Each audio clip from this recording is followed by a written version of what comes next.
ರಾಯಚೂರು ಜಿಲ್ಲೆ ಮಾನ್ವಿ ತಾಲೂಕಿನ ಕಪಗಲ್ ಬಳಿ ಶಾಲಾ ಬಸ್ ಮತ್ತು ಸರ್ಕಾರಿ ಬಸ್ ನಡುವೆ ಸಂಭವಿಸಿದ ಭೀಕರ ಅಪಘಾತದಲ್ಲಿ ಇಬ್ಬರು ಮಕ್ಕಳು ಮೃತಪಟ್ಟಿದ್ದು ಹಲವು ಮಕ್ಕಳು ಗಂಭೀರವಾಗಿ ಗಾಯಗೊಂಡಿದ್ದಾರೆ.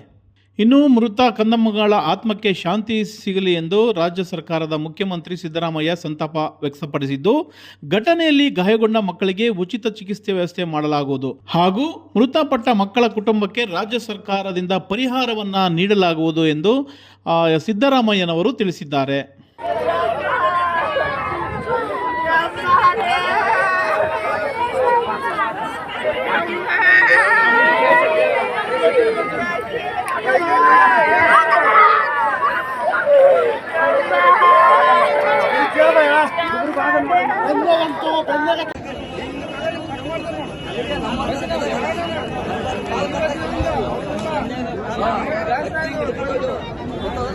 ಇಲ್ಲ, ಈ ಬಸ್ಸಿನವ್ರು ಜಾಸ್ತಿ ಆಯ್ತು. ಜಂಪ್ ತಪ್ಪಿಸಕ್ಕೂ ಈ ಕಡೆ ಬಂದ